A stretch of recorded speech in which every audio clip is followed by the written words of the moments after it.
Hey, welcome back to my channel, and the viewers have spoken. The first thing I'm going to do the teardown of is the Furby. So, for those of you who are not familiar with what these things are, it's a toy that came out in 1998, sold for a few years, and then had a revival a few years ago with the next generation. They added, instead of physical eyes, they put screens in, so they were animated. And, definitely some interesting new features that were added. So I think what we'll do here is we will do a little bit of dissection. We will find out kind of the biology of these critters, and also maybe even question the psychology of these firmware engineers who program them, because they got some weird things they do. So without further ado, let's get into it. First, let's take a little closer look into their operation. So what they do is, right now they're sleeping. If you wake it up, you can interact with it. It will kind of talk in Furby language with some English mixed in. They can actually communicate and interact with each other. You can play music and they'll kind of dance so they can listen. I'm not going to do that just because I don't want to get a copyright ding. So here, let me wake them up.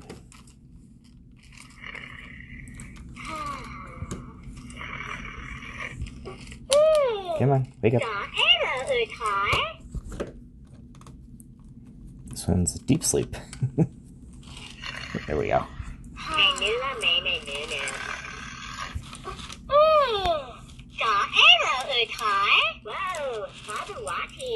Noisy song. Yeah, name of Toto.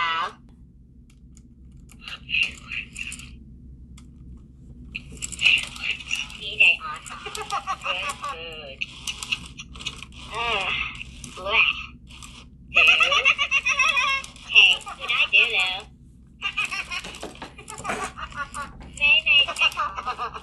DJ Lulu. Don't boo. Don't play. Hey, get out. Whoa. Whoa. Hey, wait, Liku. DJ Lulu. Coco. All right, so. Bless you. All right. Hey, DJ Mela. Good. Whoa. Don't move it. Love it. Let's start by taking the batteries out so it'll be quiet. Okay, holding and new. The kids like these for some reason. I don't know why.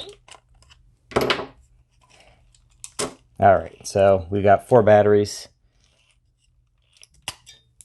Pull that out. Oh, it's quiet now. Yay. Let's pull these out.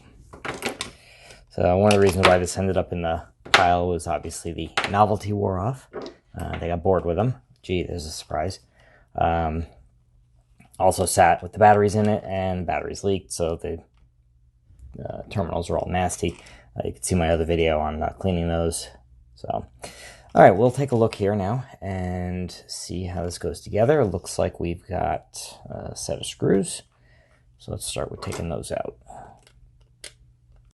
Let's fast forward through some of the disassembly, which includes removing screws, pulling the fur coat out of the way, attempting to remove the ears, which appear to be glued to the stumps that protrude through the fur, and then figuring out how the fur is actually fixed to the body.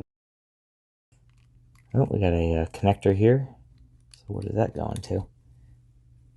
Oh, look at that. There's actually a wire embedded in the fabric. I wonder if that's some sort of like capacitive sensor, so it detects when your hand is near it. We do have a connector here, it looks like, so we can see if we can sneak that out. Unplug that.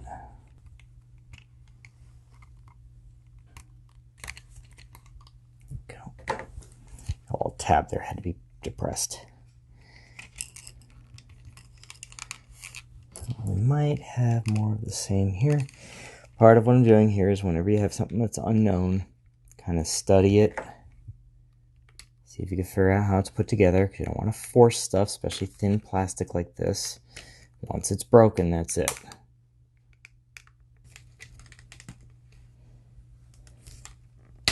There we go. Okay. So the ears are off. Okay, that was a little tab right there. Free that up. or we have another wire. So this could be another one of those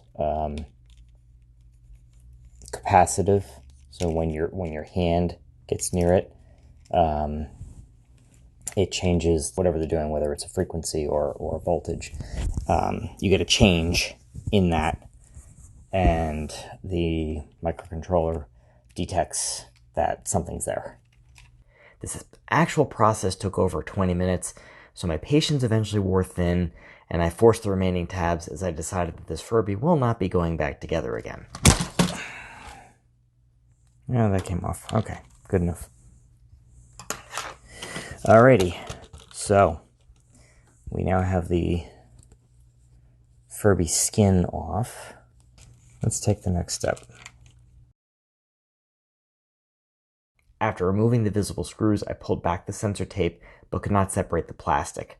Further examination revealed a fourth screw hidden under the tape. Now that should... There we go.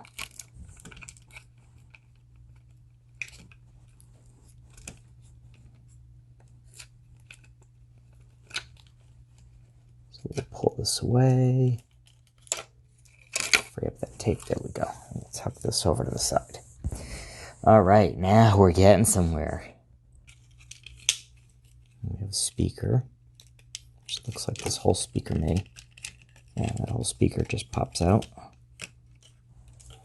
Just looking for fasteners, how this might be fitting together.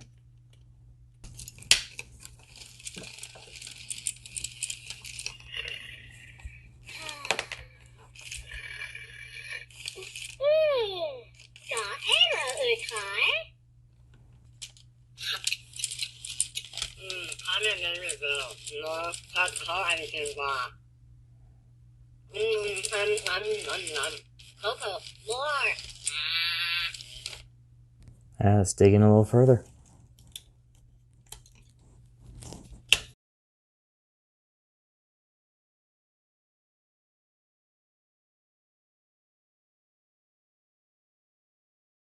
Let's get a closer look at what we're seeing here. So, looks like we got a motor, and this, I looked this chip up, it's a 74HC14, which is a hex Schmidt trigger inverter. So what it'll do is it'll take signals and cleans them up into nice, sharp-edged waveform. So if you give it a sine wave, it would actually produce a square wave output. So let's see why that might be in there. Okay, that's what we got. So this is an encoder. So what you're looking at here is an infrared LED and phototransistor pair. So the LED is going to shine into the phototransistor, with the exception of the fact that there is a disc down here with slots in it. Let's get a closer look at that.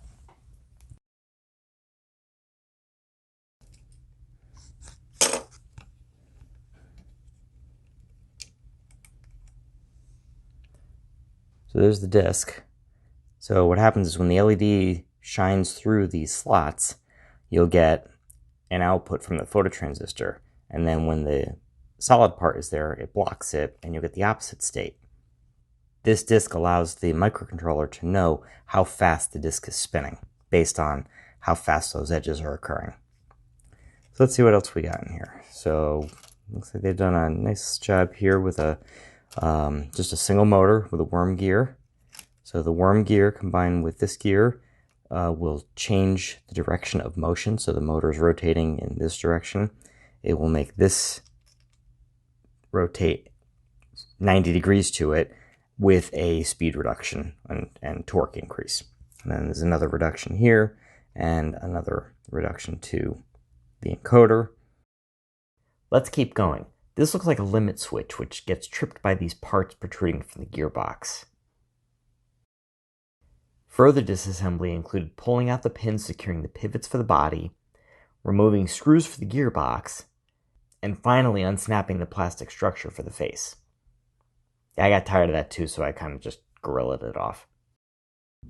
Let's take a look at the batteries. Two sets. One set here and the other set down here. We have a black wire and a gray wire. The gray wire comes up to the negative of this pack, comes up, and then ends up being a red wire. So black and red gives us a total of 6 volts coming in from the pack, so they're all in series. We go into this board, we have the black coming in, goes to black. The red actually comes in, goes through these protection devices, and gets split into 2 lines. One goes to this white wire, and the other looks like it goes to the red wire. And then we also have, according to the label on here, reset. So that is a reset switch, which I remember now. If I look at the underside of this guy, that little button right there, that's the reset switch. So if the Furby goes into some weird state, you can't get him out, you can reset it. Alright, so now that I got this all hooked up, let's give him some power. He did change mode while I was working with him before, so he's angry now. And I'm going to get on that encoder line, and you can see there's the pulses that I was talking about, and the faster the frequency, the faster the motor spinning. So that's how the microcontroller knows that the motor's spinning, how fast it's spinning. And if it counts those pulses and knows where the beginning is, which is most likely this limit switch, then it will know exactly where it is. Let's see if we can get on the speaker here. Where's the speaker? Speaker's over here. Trying to keep this up, otherwise there we go. There's the audio.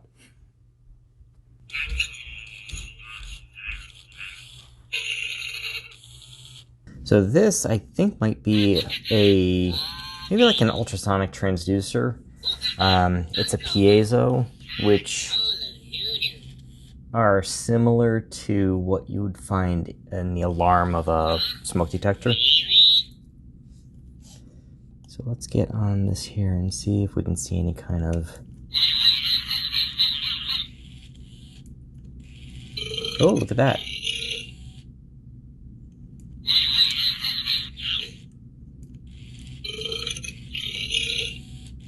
Yeah, so it is possible this is... I made him sick. Let's see if we can get a snapshot of that larger pulse. There we go. See what kind of frequency we're dealing with here. 23 kilohertz. Humans can hear up to about 20 kilohertz. So this is ultrasonic, which is outside that range. So my thought is that this transducer is how the Furbies actually talk to each other. Because you've got a microphone here. So let's see if we can get on that microphone. Let's AC couple this.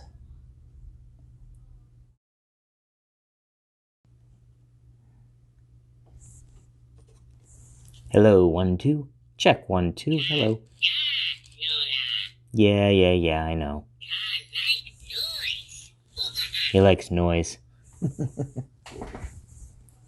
It's interesting, it seems to be switching the power to the microphone on and off. It looks like the microphone power switches off when the Furby talks. So I bet they do that to prevent it from hearing itself and kind of like getting a feedback loop.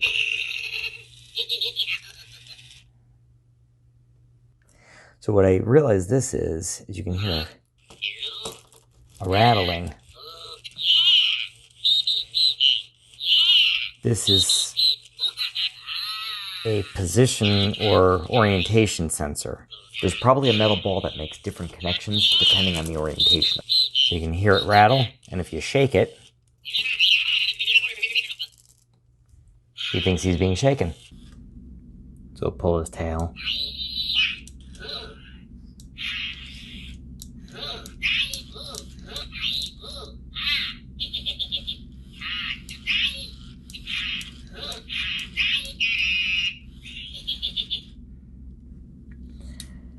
Odd creature.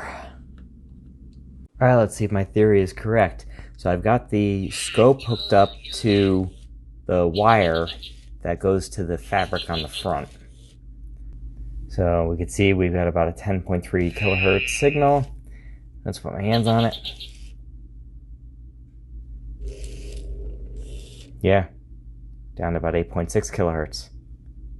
So yeah, I was right. This is some sort of it puts a signal out, and then adding the capacitance from your body, it changes the frequency. Now let's take a look at the back of the board here. What you notice is a few of these sub-boards soldered down, and it looks like what they've done is chip on board, so they put the actual die of the device down to a PC board, and then they put a glob of this black epoxy resin over it to seal it up, and then they can take that and solder it down to a PC board.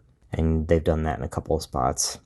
I did look up this part. It is an L24C08B, which is a serial EEPROM. So what that is, it's an electrically erasable memory. So my guess is that this is what's being used to store information as the critter is learning. It stores some information. This is a crystal, and that's soldered down. So this is going to give you your clock pulses for this device to operate. Most likely this is a microcontroller of some kind. There's a inductor over here, large axial lead inductor. You can see this glue holding it down, so that's for larger components. You'll do that to secure them so that when you vibrate, bang it around, shock it, drop it, this doesn't bang around and eventually break. There's another board right here. There's also some surface mount diodes. A couple other devices here I was unable to identify. So these are the connectors that drive the LEDs for the backlight to make the eyes light up. There's your speaker connector right here. This is that transducer. This is the microphone. This is the switch for the mouth. So when we look behind this mess, we've got, here's that limit switch. Here's the motor. This is the encoder that we talked about earlier. We've got some larger capacitors, an inductor. So this, I suspect, could be maybe some sort of power supply and or drive for the motor. Another thing I noticed too, these are those antenna wires. This one's going out to the front, the fabric, and then this was the one that was on the body, the front of the body. Another one of those blobs in there, which tells me that there's some sort of controller, maybe for the self-contained. What they sometimes will do is an ASIC, ASIC, application-specific integrated circuit. This could be one of those where it's doing the motor control, it's doing the sensing. So all in all, this is pretty neat here. So let's take a look at the displays, the eyes. Okay.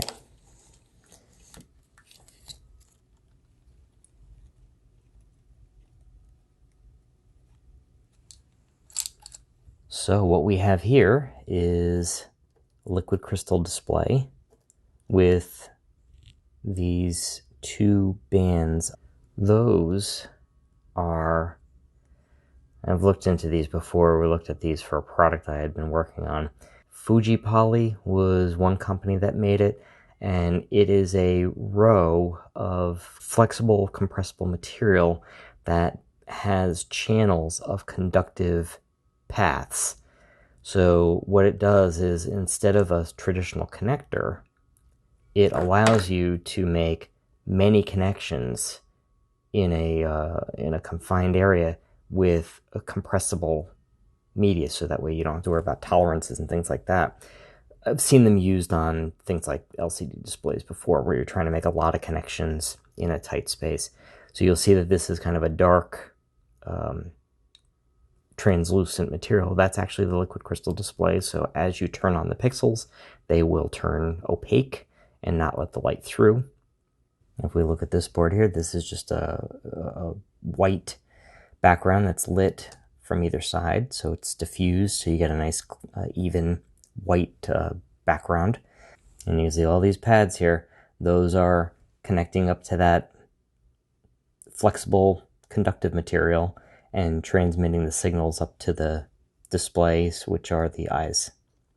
This is the switch that gets depressed when you push on the tongue. Let's take a closer look at this gearbox. So I'm not a mechanical engineer, so I know I'm missing out on terms and stuff like that, but notice there's shapes molded into these gears, and what that does is it allows the various pieces like this guy to create a linear movement in various complex motions, basically based on or where it's riding in that path. So you can see that there, as this rotates, you get these little quick hits, and then it comes out like that, pops back down again. These are actually extending and then coming back in again. These are the ears, so as these move, they rotate the ears forward. This is what controls the leaning forward and backwards. So you can see that this guy kind of sinks in, comes up. If we turn it around, this is the mouth. That's what makes the mouth move. So if we look here, we could see this guy. As I move this back and forth, we see this is moving back and forth, which allows the mouth to open and close. So everything is basically tied into that one motor with a choreographed set of other movements that are set by these shapes. So any mechanical engineers, please feel free to comment what the proper terms are. What's coming to mind is like cams, lobes. Those are some of the kind of the words that are coming to mind for me, but as I said, I'm not a mechanical engineer, I'm an electrical engineer. So anyway, that's pretty cool stuff though. Last thing we'll try here is I've got the power supply hooked up instead of the batteries. Let's see what kind of power he draws. I'll give him 6 volts, just like a fresh set of batteries. Drawing about 38 milliamps as he starts to wake up. And that motor runs, you can see that jumps up.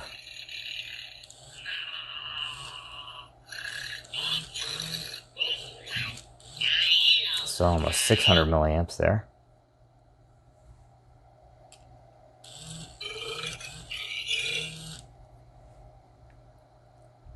Let's see what he sleeps at. And that's a good guide to know what the battery life would be.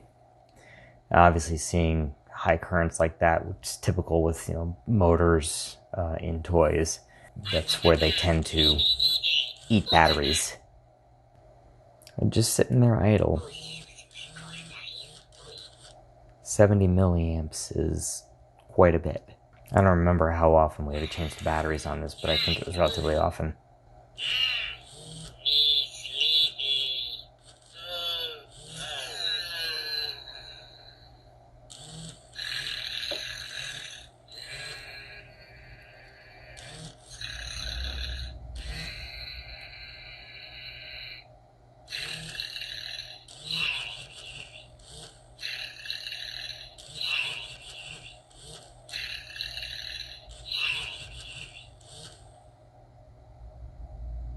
Alright, that's good. We are under a milliamp.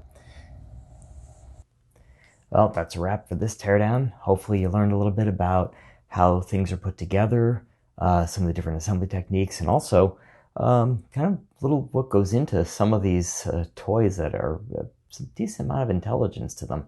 A lot of software development goes into creating a toy that interacts like this with all the different inputs. The motors, the sensors, the switches, the microphone, and all the outputs like the speakers and the different movements. That all takes a coordinated effort with various engineering disciplines. But in the end, it creates pretty neat stuff, and in some cases, somewhat strange stuff. But hopefully you enjoyed watching me take this apart as much as I enjoyed taking it apart, and stay tuned for the next one. As always, thank you so much for watching, and if you want to see more, hit that subscribe button. Until the next video, see you later.